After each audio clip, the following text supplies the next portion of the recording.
നമ്മൾ കഴിഞ്ഞ ക്ലാസ്സിൽ കൺസോളിഡേറ്റഡ് ബാലൻസ് ഷീറ്റിൻ്റെ ഫോർമാറ്റൊക്കെ പഠിച്ചിരുന്നു. ഇന്ന് നമ്മൾ അതിൻ്റെ പ്രോബ്ലമാണ് ചെയ്യുന്നത്. പ്രോബ്ലം ഇതാണ്: X limited owned 60% share capital of Y limited. അപ്പോൾ വൈ ലിമിറ്റഡിൻ്റെ 60% ഷെയർസ് ആരുടെയിലാണ്? X limited. അപ്പോൾ എക്സ് ലിമിറ്റഡ് ആണ് പാരൻറ്റ് കമ്പനി, വൈ ലിമിറ്റഡ് ആണ് subsidiary company. Since the date of Y's incorporation their latest balance sheet are given below. Balance sheet of X Limited, equity and liability, equity വരുന്നത് അതായത് X ലിമിറ്റഡിൻ്റെ balance ഷീറ്റും Y ലിമിറ്റഡിൻ്റെ balance ഷീറ്റും നമുക്ക് തന്നിട്ടുണ്ട്. X limited balance ഷീറ്റിൽ equity and ലൈബിലിറ്റിയിൽ ഇക്വിറ്റിയിൽ 80,000 equity shares of 10 each 8 lakh, retained earnings 2,50,000, മൊത്തം ആഡ് ചെയ്യുമ്പോൾ 10,50,000. Next current liabilities 2 lakh, total equity and liability വന്നിട്ട് ഇത് രണ്ടും കൂട്ടി 12,50,000. Next asset non current asset property plant and equipment 5 lakh, 30,000 at the rate of 10 each held in Y limited at cost 3 lakh, മൊത്തം 8 lakh. Current അസറ്റിൽ total asset 4,50,000. അങ്ങനെ മൊത്തം കൂട്ടുമ്പോൾ നമുക്ക് എക്സിൻ്റെ balance sheet of X limited 12,50,000. Next balance sheet of Y limited equity and liability equity 50 equity shares of 10 each 5 lakh, current liability total equity and liabilities 2 lakh, മൊത്തം കൂട്ടുമ്പോൾ നമുക്ക് 7 lakh കിട്ടും. അസറ്റിൽ non current asset 3,50,000, current asset 3,50,000, total 7 lakh. Prepare consolidated balance sheet. നമ്മളോട് പറഞ്ഞേക്കുന്നത് എന്താ? Consolidated balance sheet prepare ചെയ്യാനാണ്. നമുക്കപ്പോൾ ആദ്യം എന്താ ചെയ്യേണ്ടത്? നമ്മൾ ആദ്യം തന്നെ non controlling interest or minority interest നമുക്ക് കണ്ടുപിടിക്കാം. Non controlling interest. ഈ നോൺ കൺട്രോളിങ് ഇൻട്രസ്റ്റ് എങ്ങനെയാണ് കണ്ടുപിടിക്കുക? നമ്മുടെ ഈ 5 lakh ഷെയർസിൻ്റെ 60% നമ്മുടെ എക്സ് ലിമിറ്റഡിൻ്റെ കയ്യിലാണ്. അപ്പം മൈനോറിറ്റി അതായത് പബ്ലിക്കിൻ്റെ കയ്യിൽ എത്ര ഉണ്ടാവും? 60ന്ന് 100 കുറയ്ക്കുമ്പോൾ 40%. അപ്പോൾ 5 lakhൻ്റെ 40% ആണ് നമ്മൾക്ക് ഇത് minority interest or non controlling interest. അപ്പോൾ നമ്മളതിൻ്റെ വഴി എങ്ങനെ എഴുതാം? Value of shares held by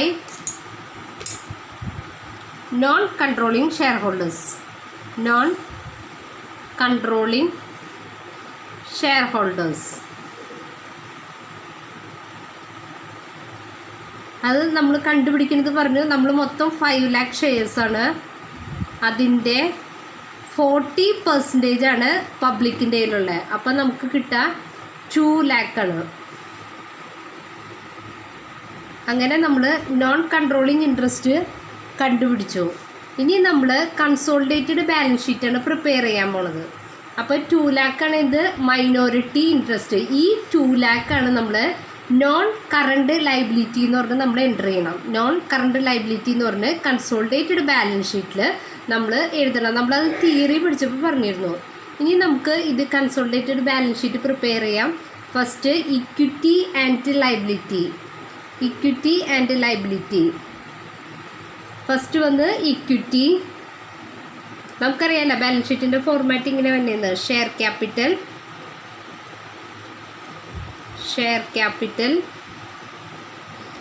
ഇതിൻ്റെ ഈ ഷെയർ ക്യാപിറ്റലൊക്കെ എടുക്കുമ്പോൾ നമ്മളെപ്പോഴും പാരൻ്റ് കമ്പനിയുടെ ഷെയർ ക്യാപിറ്റലും റീറ്റെയിൻഡ് ഏർണിങ്സിൻ്റെയാണ് എടുക്കുക. അല്ലാണ്ട് സബ്സിഡറി കമ്പനിയുടെ എടുക്കില്ല. എപ്പോഴും എടുക്കുക പാരൻ്റ് കമ്പനിയുടെ ആണ്. അപ്പോൾ 8 lakhും 8 lakh ആണ് വരാം. Share capital 8 lakh. Next retained earnings.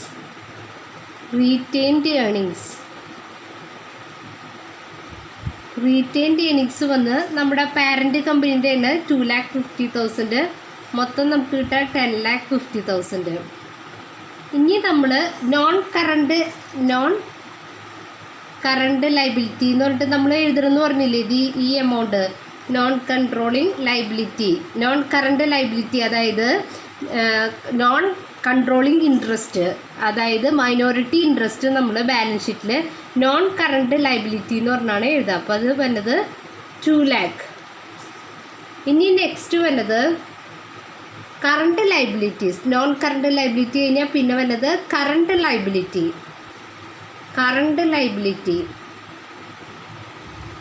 Current liability നമ്മുടെ പ്രോബ്ലത്തിൽ നമുക്ക് നോക്കാം. കറണ്ട് ലൈബിലിറ്റി നോക്കിയേ, കറണ്ട് ലൈബിലിറ്റി 2 lakh. നെക്സ്റ്റ് നമ്മുടെ ഇവിടെ ഇതിൻ്റെ നോക്കിയേ, കറണ്ട് ലൈബിലിറ്റി 2 lakh. അപ്പോൾ എക്സിൻ്റെയും വൈയുടെയും 2 lakh ആണ്. അപ്പോൾ നമ്മൾ 2 lakh + 2 lakh എഴുതി. 2 lakh + 2 lakh, അതായത് എക്സ് കമ്പനിയുടെയിലും 2 lakh, വൈയുടെയിലും 2 lakh, മൊത്തം നമുക്ക് 4 lakh ആണ് വേണ്ടത്. 4 lakh. അങ്ങനെ നമ്മുടെ ലൈബിലിറ്റി സൈഡ് കഴിഞ്ഞു. ഇനി നമുക്ക് ടോട്ടൽ ഇക്വിറ്റി ആൻഡ് ലൈബിലിറ്റി കണ്ടുപിടിക്കാം. Total equity and liability. Total amount വന്ന് 10,50,000 + 2 lakh + 4 lakh വന്നത് 16,50,000. 16,50,000. നെക്സ്റ്റ് അസറ്റിൽ നോൺ കറണ്ട് അസറ്റ്. ഇത് നേരത്തെ നമ്മൾ കറണ്ട് ലൈബിലിറ്റി ചെയ്തില്ലേ, അതുപോലെ തന്നെ പാരൻറ്റ് കമ്പനിയുടെയും സബ്സിഡറി കമ്പനീൻ്റെയും ടോട്ടൽ കാണാം. അസറ്റിൽ നോൺ കറണ്ട് അസറ്റ് വന്നത് പ്രോപ്പർട്ടി പ്ലാന്റ് ആൻഡ് ഇക്വിപ്മെൻറ്റ് 5 lakhഉം ഇവിടെ പാരൻറ്റ് 3,50,000. അപ്പോൾ 5 lakh + 3,50,000 ആ പാരൻറ്റ് കമ്പനിയുടെയും സബ്സിഡറി കമ്പനിയുടെയും ആഡ് ചെയ്ത് കാണിക്കുക. 3,50,000 + 5 lakh മൊത്തം വന്ന് 8,50,000. നെക്സ്റ്റ് വന്നത് current asset. Non current asset കഴിഞ്ഞു. നെക്സ്റ്റ് കറണ്ട് അസറ്റ് നമ്മൾ നേരത്തെ ഇത് നോൺ കറണ്ട് അസറ്റ് ചെയ്ത പോലെ തന്നെ കറണ്ട് അസറ്റ് നോക്കാം. കറണ്ട് അസറ്റ് 4,50,000 കണ്ട. 4,50,000 + കറണ്ട് അസറ്റ് 3,50,000. 4,50,000 + 3,50,000 മൊത്തം വന്ന് 8 lakh. അങ്ങനെ നമ്മുടെ അസറ്റിൻ്റെ സൈഡും കഴിഞ്ഞു. 16 lakh ആഡ് ചെയ്യും നമുക്ക് 16,50,000. ഇപ്പം നമ്മുടെ ബാലൻസ് ഷീറ്റ് ശരിയായില്ലേ? അതായത് ലൈബിലിറ്റി 16,50,000 അസറ്റ് 16,50,000. അങ്ങനെ നമ്മുടെ പ്രോബ്ലം കംപ്ലീറ്റ് ആയി. ഇതാണ് നമ്മുടെ consolidated balance sheet. Consolidated balance ഷീറ്റിൽ എന്താ പറഞ്ഞാൽ സബ്സിഡറി കമ്പനിയും പാരൻറ്റ് കമ്പനിയുടെയും ഒരുമിച്ചാക്കി ചെയ്യുന്നതിനാണ് നമ്മൾ കൺസോളിഡേറ്റഡ് ബാലൻസ് ഷീറ്റ് എന്ന് പറയുന്നത്. ഇതിലാദ്യം നമ്മൾ നോൺ കൺട്രോളിങ് ഇൻട്രസ്റ്റ് കണ്ടുപിടിക്കണം. നോൺ കൺട്രോളിങ് ഇൻട്രസ്റ്റ് കണ്ടുപിടിച്ച് ആ എമൗണ്ട് നമ്മൾ നോൺ കറണ്ട് ലൈബിലിറ്റി ആയിട്ട് എഴുതണം. പിന്നെ നമ്മളെപ്പോഴും ഇക്വിറ്റി എടുക്കുമ്പോൾ എപ്പോഴും പാരൻറ്റ് കമ്പനിയുടെയാണ് എടുക്കാം, സബ്സിഡറി കമ്പനിയുടെ എടുക്കില്ല. പിന്നെ കറണ്ട് അസറ്റ് കറണ്ട് ലൈബിലിറ്റി ഒക്കെ നമ്മൾ രണ്ടിൻ്റെയും കൂടി കമ്പൈൻ ചെയ്ത് എഴുതണം. അതായത് പാരൻറ്റ് കമ്പനിയുടെയും ഇവിടെ കണ്ട 2 ബാലൻസ് ഷീറ്റില്ലേ, ഇതിൽ പാരൻറ്റ് കമ്പനിയുടെയും ഒരു സെറ്റായിട്ടും സബ്സിഡറി കമ്പനിയുടെ വേറെ സെറ്റുമായിട്ട് കറണ്ട് അസറ്റും കറണ്ട് ലൈബിലിറ്റിയും ആഡ് ചെയ്ത് കാണിക്കണം. ഇക്വിറ്റി മാത്രം വരുമ്പോൾ പാരൻറ്റ് കമ്പനിയുടെ എടുക്കുന്നുള്ളൂ, ബാക്കി എല്ലാം എടുക്കുമ്പോൾ രണ്ടും കൂടി ആഡ് ചെയ്താണ് എഴുതേണ്ടത്. ക്ലിയർ ആയില്ലേ? Okay, thank you.